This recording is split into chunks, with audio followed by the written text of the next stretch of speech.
préjugés, c'est pas le mot que tu as employé, Oui, mais c'est celui que j'emploierai, hein.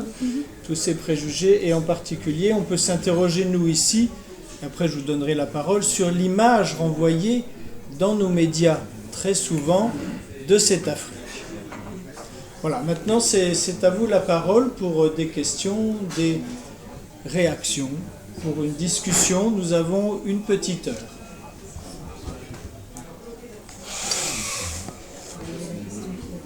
Ah, vous aviez posé une question sur démocratie. Est-ce que la démocratie, c'est, moi j'ai compris comme ça, le cache-sexe de la finance?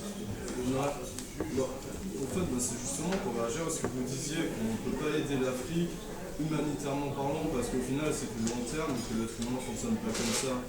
Et qu'un projet de banque capitaliste et communiste à la fois, on ne serait pas la vraie solution au final, vu que l'argent c'est plus le vrai langage international des gens, en plus que l'anglais. Et on sait que le capitalisme ça aide au développement, mais qu'au final ça crée des inégalités, et que le communisme essaye de mettre tout le monde à la même échelle, mais qu'au final ça avance pas. Donc, est-ce que l'être humain n'a pas besoin d'être guidé au final et entre guillemets endormi, tout en sachant qu'il y a des gens qui veillent à ce que tout le monde avance à un même niveau, un truc comme ça.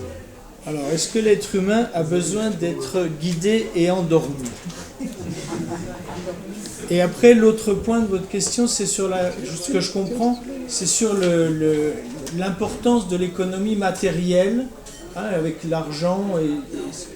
Et bon, dans cette rencontre entre l'Afrique et l'Europe que tu nous proposes, quelle place quand même pour ces échanges économiques?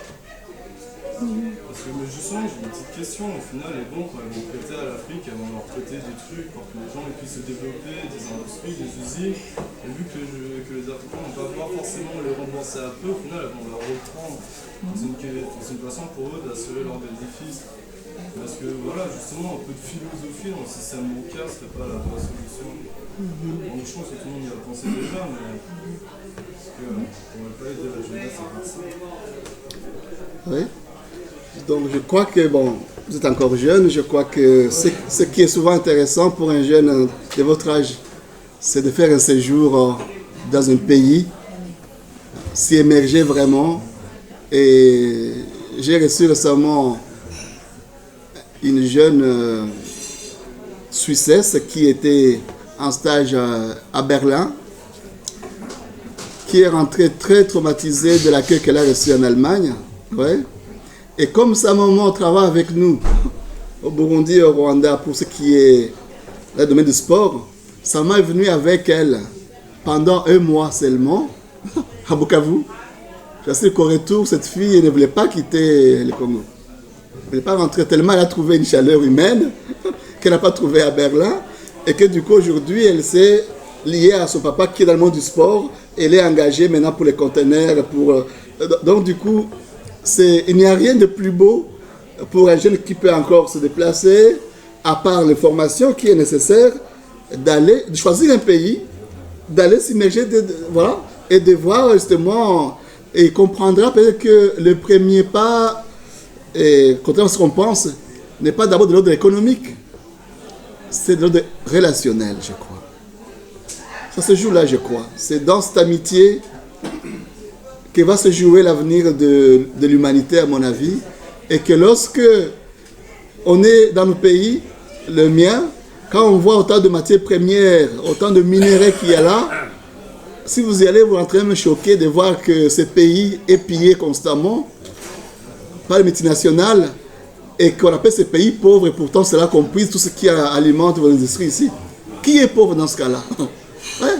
Le mot pauvreté est piégé aussi. Qui est pauvre?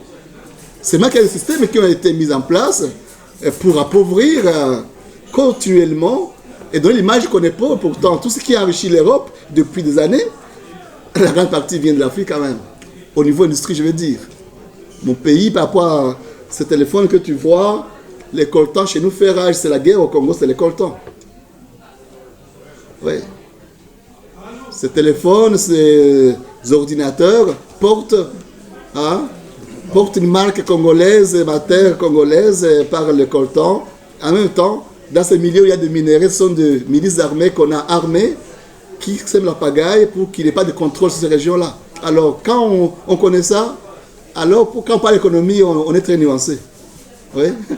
Quand on parle technologie, on est nuancé. Quand on parle entreprise, là, on peut être nuancé. Et même révolté si on est encore normal en conscience. Vous voyez? Et donc, on pourrait... donc, peut-être aider... Qui aide qui? La question, en fait. Qui aide qui? C'est ça le problème. Qui aide qui? On aurait bien voulu dire, voilà, entraidons-nous, ça serait plus logique, non? Ça serait plus logique, à mon avis. Et donc, du coup, et la France-Afrique, si on peut appeler la France, en séparant France et Afrique, peu importe. Mais qui aide qui? Voilà, c'est la question. Qui est endormi? Qui pense quelque chose d'endormi? Je n'ai pas compris le mot endormi, mais je pense que vraiment nos consciences sont endormies plutôt. C'est nos consciences qui sont endormies lorsqu'elles refusent de s'affronter à la vérité et à la réalité. Ça s'appelait comme ça, à mon avis. Conscience vraiment aveugle, pas endormie, mais aveugle. Voilà. Alors, oui? Oui, ici, monsieur, puis ensuite monsieur. On peut prendre 3 questions comme ça. Alors, juste deux remarques à faire sur les interrogations que vous avez posées tout à l'heure. Démocratie, vous avez invoqué des modèles. Des modèles, pourquoi vous les cherchez ailleurs en Afrique? Ceux qui suivent un peu l'actualité africaine savent quand même qu'au Bénin, au Sénégal, il y a des élections qui sont respectées. Bon, c'est peut-être pas... Mais comme aux États-Unis, on voit un exemple, donc on ne chinoisons pas. Hein. Alors, ça c'est la première remarque. Donc, cherchez donc un modèle en Afrique. Et dites à vos potentats qui restent 30 ans au pouvoir ou 40 ans comme Bougabé ou M. Gabari, hein, dites-leur que c'est terminé ça. Ça, on y est pour rien, nous, là. Et deuxièmement, vous avez cité un tas de pays, ou un tas de modèles, mais vous n'avez pas cité la Chine. La Chine, personne n'en a parlé encore jusqu'à présent. Alors, moi je veux bien accuser la France, parce que vraiment on est au bord d'accuser. Hein. Bien, ok, on y concentre. Je suis moi-même dans une ONG et je peux dire qu'on ne l'aménage pas. Eh bien, d'accord, mais le rôle de la Chine, il a largement dépassé celui de la France en Afrique. Je sais pas quand. Et c'est maintenant qu'on découvre ça ou quoi? Pour l'instant, on n'a encore pas découvert ici. Bon, alors je vous le mets dans le type de réflexion. Pour éclairer le propos, je dirais rien qu'aux échanges économiques, la Chine, c'est 10 fois. Et des investissements européens, je ne passe même pas de France. Hein. Bon. Alors, quand on sait, et j'en sais quelque chose, dans le milieu professionnel, quand on sait comment les marchés sont organisés en Afrique, l'attribution des marchés qui servent de corruption, alors je peux vous dire, ça y va. Alors je veux bien qu'on parle de la corruption de la France, parce que nous on est Français et on est responsable de ça, oui, on est co-responsable, mais, de grâce, évoquons aussi le haut du pavé, hein, la Chine. La Chine, vous savez combien qu'elle fournit en corruption? Renseignez-vous dans vos gazettes, vous le verrez, vous le trouverez. Bien, c'est la première chose. Donc, démocratie, modèle, c'est une chose. Le développement. Le développement, vous dites, des actes de... l'Afrique n'a pas besoin d'aide. Ah bon? Ben pourquoi alors je cotise moi régulièrement au CCFD? Et pourquoi les Suisses cotisent et payent très bien et font des actions magnifiques, et pas pour le prochain? Pourquoi Caritas ou en Allemagne, les organisations caritatives font du bon boulot? CCFD, ils produisent ces documents. Alors, le modèle, c'est pas la peine de chercher, non? Il y en a. Moi, j'aime pas cette tonalité de désespérance quant à les idées. Il y a des idées, il y a des actions, il y a des citoyens qui se conduisent comme tels, il y a des amis de l'Afrique, et Bon, excusez-moi pour ma prétention, je pense être un ami de l'Afrique. Et là, on peut faire quelque chose. Et enfin, je voudrais conclure là-dessus. Les femmes. L'Afrique, je la connais un tout petit peu. J'ai pendant 20 ans fait des missions des Nations Unies, donc effectivement désintéressé. Hein, j'ai rien vendu, j'ai rien. Donc c'est le rôle des femmes. Quand l'Afrique intégrera ces femmes dans sa gouvernance, ce sera autre chose. Je prends juste un exemple, parce que j'ai eu la chance de faire la brousse, hein, comme on dit, un petit peu ailleurs que dans les Hilton ou les trucs là. Bon. Dans les patelins, des tontines, il ne manque pas un franc CFA. Dites-moi, donnez-moi un exemple équivalent au niveau de la caisse gouvernementale, et je ne pense pas de celle des députés, des potentats ici ou là, des petits coins là. Hein? Voilà. Les femmes, l'Afrique doit faire confiance à ces femmes, et elle doit les inclure dans sa gouvernance. Voilà. Excusez-moi, c'était... Il y a 2 demandes de prise de parole. Est-ce que tu veux répondre tout de suite ou oui, parce que pour ne pas oublier, peut-être. Alors, je peux quand même répondre parce qu'il y a beaucoup d'éléments. Je pense que déjà, je suis d'accord avec vous. J'ai parlé en parabole.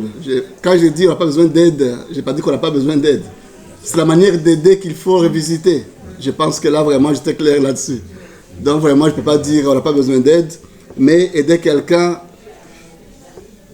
pour combien de temps et comment on l'aide, voilà, ça c'est plutôt là qu'il faut voir. Deuxième remarque que vous avez donnée, elle est vraie. Vous dites qu'il y a des modèles. Sénégal, Bénin. Moi, j'irai plus loin même. Les modèles dont nous avons besoin, nous, Africains en général, ce n'est pas un pays, les modèles existaient déjà dans nos traditions. Voilà. Donc, vous parlez du Sénégal, du Bénin, parce que nous avons déjà un modèle à nous, comme Français, que nous voyons que ça marche ailleurs. Et du coup, on dit, voilà, c'est bien. Tu vois, ça fonctionne comme ça, quoi. Donc, déjà, nous trouvons un pays, le Sénégal, vraiment, c'est magnifique. C'est vraiment la France au noir, quoi. Bon, je sais pas comment ouais. C'est parce que justement le Sénégal correspond à ce que nous avons pensé depuis. Il y a eu des Senghor qui étaient vraiment des personnes intelligentes, qui ont joué sur des cultures qui étaient magnifiques. J'ai beaucoup de respect pour Senghor. Il y a des Bénin, c'est sûr, c'est la France. Et du coup, les Français qui parlent comme ça, c'est sûr que ça va bien, c'est un modèle. Mais pour moi, Congolais, ce n'est pas des modèles. Les modèles sont dans nos villages, quoi. Où les grands-pères, dans les villages, il y avait l'arbre à palabre, où il y avait un roi autochtone qui ne décidait pas tout seul, mais qui avait un collège de sages, ouais, qui représentait l'opinion du peuple et ne peut rien décider sans avoir écouté les sages qui parlent au nom des autres. Voilà notre modèle à nous. Et donc, du coup, ce qu'on nous a vendu comme modèle démocratique, vraiment, nos chefs ont dit Amen parce qu'ils ont besoin d'aide. Voilà, nos chefs politiques, hein. Ils ont dit Amen. Mais aujourd'hui, vous voyez dans le concret que ce n'est pas acquis du tout. Parce que le modèle est calqué et exporté. Et j'ai dit, aucun modèle politique ne peut aller d'un pays à l'autre sans faire des casses. Et l'Afrique, depuis 1990, paye des casses de ce modèle qui est copié-collé et que ça ne marche pas. Donc ça, ce modèle, c'est... Alors, quand vous dites à vos potentats tout cela, que c'est terminé. Nous, ce n'est pas terminé. C'est pas terminé. Nous sommes dans le processus. Et que, à mon avis, ceux qui nous aiment, nos amis doivent respecter aussi notre cheminement. Ils doivent comprendre que les temps que vous avez mis avec des siècles, des combats, des guerres, 2 guerres mondiales, ouais, quand on le sait quand même, on ne va quand même pas dire que depuis 1990, nous maintenant, en quelques années, on va... Non, je pense que là, vraiment, c'est pas fini, ni pour vous, ni pour nous, parce que la démocratie, c'est un combat jusqu'à la tombe. Hein. Oui, pas d'un pays, mais chacun se battra et dira oui, j'ai été démocrate parce que j'ai donné à mes enfants l'accès à l'école, j'ai donné à mes enfants du travail, ils ont pu quand même être nourris normalement, ils ont eu droit à l'eau potable. Voilà pour moi ce que l'Afrique attend. Oui. l'eau potable, l'école, les métiers, voilà pour moi les lieux où l'Afrique a travers sa démocratie. Parce que c'est là aussi, vous parlez de femmes, vous avez raison, mais une femme, justement, c'est à l'école qu'elle apprend sa dignité. Ça ne s'exporte pas non plus. Donc aussi ces regards sur nos mamans, à partir de vos mamans ou de vos femmes ici, c'est joli, mais c'est pas toujours vrai. Et oui, c'est pas toujours vrai. Dans nos familles, le travail est réparti, je suis désolé, au Rwanda comme au Congo. Je ne crois pas qu'il y ait un modèle aussi à transposer aussi. Voilà, il n'y en a pas non plus. Donc ce regard-là, souvent, il est aussi biaisé parce que il vient d'ailleurs, je suis désolé, c'est la corruption, je n'en parle pas parce que c'est compliqué pour nous tous. Les marchés en Afrique, j'ai dit que la logique du marché, oui, la logique du marché, c'est ce qui devient les critères pour nous et pour nous tous dans le monde d'aujourd'hui comme critère de développement. Et là, on se trompe justement. Les marchés, il est important dans la mesure où il permet des échanges, dans la mesure où ces échanges aussi permettent à ce que les personnes aussi vivent de leur travail, et que ça ne soit pas justement dans la manière du marché à la chinoise, quoi. C'est ça. Justement, ce marché, il est bon, mais pas à la chinoise. Les Chinois, justement, qu'est-ce qu'ils font aujourd'hui? Pour moi, la Chine, c'est une deuxième phase de colonisation pour cette pauvre Afrique. Donc, il n'y a pas à taper sur la France, je ne ferai jamais ça parce que la France, elle m'a agi aussi beaucoup en France. Ça, je ne ferai jamais pour la France, ni pour la Belgique du tout. Pas le fruit de cette histoire, elle est très belle, elle est blessée, mais c'est autre histoire. Jamais je ne ferai pas ça dans ma logique. Jamais taper sur la France, sur la Belgique. Je taperai plutôt sur moi-même pour dire qu'as-tu fait de ce que tu as appris. Ça, c'est ma démarche. Et enfin, pour donner la parole aux autres, je crois que, je l'ai dit, l'aide, oui, mais pas l'assistanat. Voilà. Les partenariats, oui, pas l'assistanat, parce que l'Afrique a été tellement assistée que je crois que parents, si on peut parler ce langage-là, il y a un temps, il faut dire, voilà, j'ai donné à mon enfant, il a l'âge qu'il convient, maintenant il passe ses propres ailes, laissons-le grandir lui aussi. Voilà. Donc, je pense qu'on se comprend, non? Non, je suis désolé, parce que sur le dernier point, je reviens là-dessus, les associations, je vous ai donné des noms d'associations, et qui, à mon avis, sont des modèles au niveau des ONG, au niveau de la société civile, de solidarité, et je parle de solidarité, parce que pour moi, ça s'écrit avec un grand S, ouais. Et ça se pratique tous les jours, ouais. Et notamment dans nos rapports mutuels, eh bien, cette solidarité, elle est parfaitement exprimée dans... D'accord, très bien. Moi, je viendrai vous voir après pour m'arrêter. Oui, oui. Voilà. Ce que je ferai... J'aimerais que vous teniez compte quand même de ça. Je viendrai à l'école plutôt, parce que je ne connais pas très bien...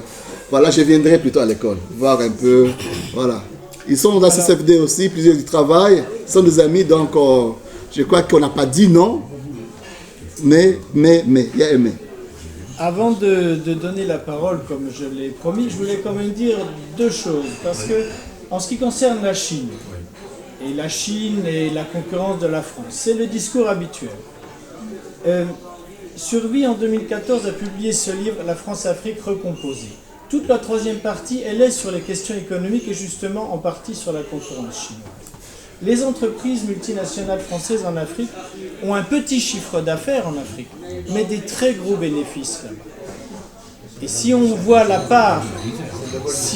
part de leurs bénéfices faits en Afrique, c'est très important. La concurrence chinoise, c'est une réorganisation, comme tu l'as dit, néocoloniale. Hein, pour les Chinois, c'est pas néocolonial, mais c'est parce qu'ils n'avaient pas de colonie là-bas. Mais c'est quand même ça. C'est un gâteau qu'on se partage. Mais il ne faut pas penser que les intérêts français sont comme ça évincés. C'est pas comme ça que ça se passe. Sur la politique, vous citez le Bénin et le Sénégal. Et les élections qui ont eu lieu, là, le petit dossier circule. Le Tchad et la répression au Tchad, le Congo-Brazza où il y a aussi des morts. C'est ça la France-Afrique. C'est juste ça. Paul Biya au pouvoir depuis la fin des années 80. C'est juste ça la France-Afrique. Et Centrafrique. Il faut bien et la Centrafrique. Le dernier livre de survie, je peux vous le faire passer. Ça s'appelle Centrafrique, un destin volé. Voilà. Exactement. Donc ça, c'est juste ce que je voulais dire là-dessus en passant. Monsieur? En tout cas, merci pour la conférence. Je m'inscris dans beaucoup de registres que vous avez vu avancer. Mais je suis resté très inquiet et ça m'interpelle. Parce que vous êtes un chercheur et vous abordez une problématique. Quand je prendrai un exemple trivial, lorsque vous êtes un médecin, un peu malade se présente devant vous, vous posez des diagnostics, mais vous devez découvrir la source de la maladie pour soigner les malades. Ce qui se passe avec l'Afrique, c'est justement le fait de ne pas toucher à cette maladie, on tourne en rond. On revient au même discours, disons au même modèle calqué, comme vous l'avez dit. Il y a un problème. Quel est le problème réel de l'Afrique? Je lis ça en deux moments. Une histoire synchronique et diachronique. Mais le problème d'aujourd'hui, prenons les 30 ou 40 dernières années, s'il faut cibler les problèmes de l'Afrique, et ça, vous n'avez pas, ou bien vous avez survolé, ou bien je ne vous ai pas bien compris, il y a les problèmes politiques. Je ne parle pas de la démocratie, parce que quand je parle de la démocratie, je reviendrai à la notion de l'identité, comme Claude Lévi-Strauss disait, à chaque fois que vous faites l'utilisation de la notion de l'identité, il faut commencer par la critiquer. Ce qui fait que quand je parlais si jamais je parlais de la démocratie, j'allais commencer par la critiquer. Je ne parle pas de la démocratie, ni de la dictature, tout ça. Il y a un problème politique. Si vous parlez de cette politique pendant le royaume, il faut que nous puissions définir quelle est cette façon de cette politique qu'à l'époque on peut appliquer aujourd'hui. Ça, c'est le premier point. Le deuxième point, comme une grande maladie, c'est le problème de l'éducation. Et je ne parle pas d'éducation comme construction de tous les ISP, de toutes les universités, de toutes les écoles de dons qui existent aujourd'hui en Afrique, parce qu'on doit avoir un diplôme. Ça, c'est un problème. Et le troisième axe que je vois aussi qui serait très important, c'est le problème religieux. Parce qu'aujourd'hui, presque dans tous les coins, dans l'Afrique en général, je parle de l'Afrique centrale, dans chaque coin, on trouve une église de réveil, où il faut prier chaque jour parce que Dieu va nous aider. Et cette manipulation de la conscience, et une conscience qui est déjà déviée, opprimée. Il y a des problèmes de la politique et les politiques, il y a le problème de l'éducation au sens intégral, il y a le problème religieux. C'est ça que je vois, le problème de l'Afrique, c'est ça. Si jamais tous, on faisait l'effort de se concentrer sur ces trois points, je pense que d'une manière ou d'une autre, nous deviendrons nous-mêmes par rapport aux autres, mais pas nous-mêmes pour exclure les autres. Mais à chaque fois que nous allons escamoter ces trois points-là, nous n'allons pas nous retrouver. Je peux vous dire, moi je suis africain, je suis congolais de Kinshasa. J'ai honte de tous nos dirigeants africains. Disons, depuis que je suis né jusqu'à aujourd'hui, j'ai honte dans la plupart des temps. J'ai honte de le dire. Parce qu'on ne peut pas. Et quand on ne veut pas, il y a une façon de le dire là, ce n'est pas ce que vous avez dit. Mais donc, on le dirait d'une manière, quand on appelle à la souveraineté, et tout ça, c'est dessus, on dit non, le terme, hein, la politique à l'africaine, je ne sais pas ce qu'on met dedans. C'est vraiment les trois points que moi je pensais qu'en abordant ce problème, vous allez vraiment toucher sur ça. En fait, vos conclusions ont été vraies et je suis tout à fait d'accord avec vous. On n'a plus besoin de cette façon de nous aider.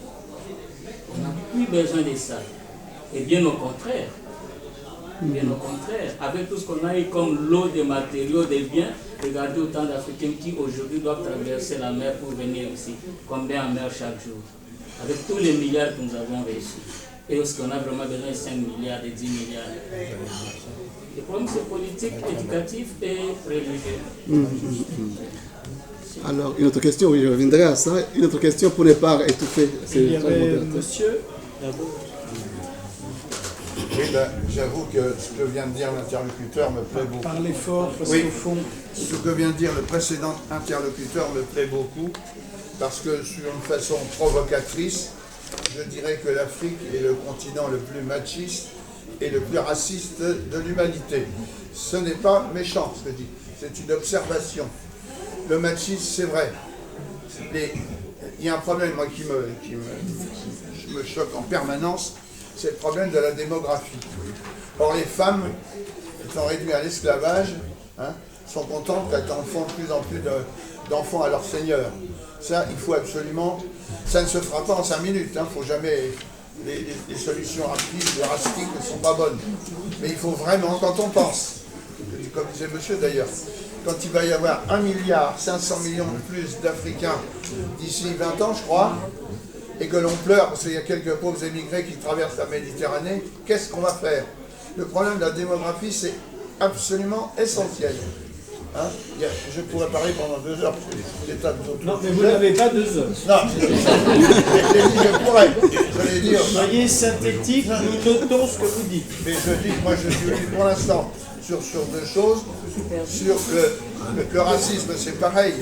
C'est pas de la faute des gens qui vivent d'un village à l'autre, ils sont pratiquement, j'allais dire pas ennemis, mais étrangers. Moi je connais, j'ai un ami qui est de votre pays, hein, je suis allé une dizaine de fois en mission en Afrique, donc moi c'est un pays que j'aime beaucoup le Sénégal aussi, j'aime beaucoup le Bénin, je ne connais pas le Sénégal, mais il faut être réaliste. On n'est pas raciste quand on dit que l'Afrique est raciste, c'est pas de leur faute. C'est comme la démographie par exemple. Ben moi, ma grand-mère maternelle, elle était l'aînée de 13 enfants. Donc on a connu ça aussi chez nous. Il faut évoluer. Hein, on ne peut pas changer du jour au lendemain. Et ça, c'est fondamental. Toutes les aides doivent être liées à la chute démographique. Tout le reste, c'est du bavardage. Alors, je pense que je te propose de prendre... Vous l'avez dit vous-même, hein, que c'était un peu pour attiser comme ça le débat. Comme tu es théologien, je te propose de prendre les propos de M. Cum grano salis, comme on dit. Hein? Est-ce que tu réponds tout de suite? Il y a 2 interventions là, costaud déjà. Tu vas en prendre une 3e costaud encore ou on s'arrête là? Alors, on prend d'abord les 2. On prend d'abord les 2. Et j'y répondrai par une phrase que je n'ai pas dite, qui est dans mon texte, et qui est tirée de ce journal que vous connaissez, Atekar Monde, ouais, et qui est très intéressant parce qu'il n'y a pas de chercheurs. Voilà une chose qui m'intéresse. Mesurer la pauvreté avec le premier concerné. Ça serait ça, la démarche. Et c'est une enquête qui est en train d'être faite avec Oxford, avec les Atekar Monde, et je pense que là, lorsqu'on commencera à faire des recherches, comprendre ce que la pauvreté, non pas à partir des universités ou de nos expériences associatives, mais avec ceux qui sont concernés, là, on va changer de choses. Et la phrase que j'ai notée, qui est intéressante, d'une certaine Marianne Boxton, elle dit ceci, et ça j'ai retenu pour moi-même: je n'accepte plus les choses que je ne peux pas changer. Je change ce qu'on ne peut pas accepter. Ouais. Et ça me paraît important. Elle dit, je n'accepte plus les choses que je ne peux pas changer. Donc, il y a ce qui me dépasse, moi je ne vais pas passer mon temps à faire de la littérature là-dessus. Mais elle dit, je change ce qu'on ne peut pas, que je ne peux pas accepter moi-même. Donc, ce qui est à mon niveau, c'est un principe qui me convient personnellement. C'est que le temps qu'on passait, c'est Congolais comme toi, de Kinshasa, de Bukavu. Voilà. Et hier, avant-hier, on a tué une religieuse chez moi, égorgée, en plein ministère. C'est codé comme ça le pays. Mais lorsque je commence à dire ça devant les Français, à crier, mais ça change quoi? Donc moi, j'ai évité vraiment, c'est pas mon analyse du tout, commencer à crier en criant vers les gens qui eux-mêmes sont dépassés par leurs problèmes eux-mêmes. Voilà. Et donc je dis, bon, alors ce que je proposerais, et pour répondre à mon frère, c'est que justement, sa réaction, sa conclusion m'a fait rigoler parce que justement,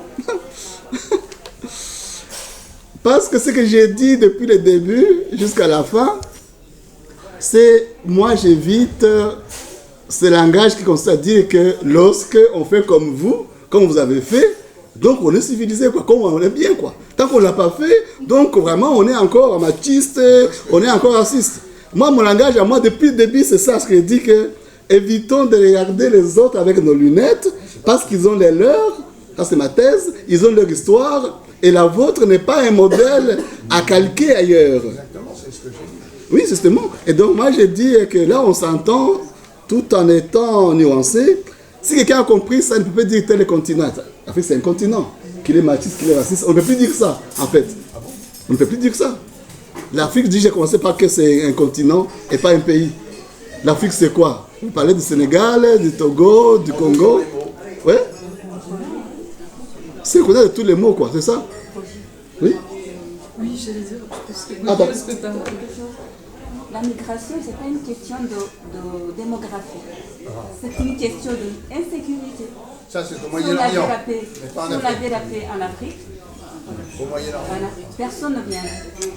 C'est une question d'insécurité, tout simplement. Et puis par rapport aux femmes, aujourd'hui au Rwanda, 65% de parlementaires, ce sont des femmes. C'est les femmes qui tiennent l'économie du pays. Après le génocide, il y a eu très peu d'hommes rescapés. Et donc, c'est des femmes qui ont pris le pays à main. Donc, on ne va pas chercher le modèle plus loin. Et par rapport à la justice, il y a les avocats sans frontières qui sont venus tout de suite après le génocide, qui sont venus imposer la façon de juger le génocide dans une langue qu'ils ne connaissent pas, dans un problème qu'ils ne maîtrisent pas du tout. Et le Rwanda a trouvé une solution par rapport à la tradition. Ils ont fait appel à la tradition qui a été complètement détruite par la colonisation. Et quand ils se sont trouvés devant cette impasse, avec les Occidentaux qui viennent imposer la façon de juger le génocide, ils ont fait appel à la tradition. Et c'est pour ça qu'aujourd'hui, on peut aller au Rwanda en toute sécurité. Vous pouvez y aller, je vous invite et allez voir.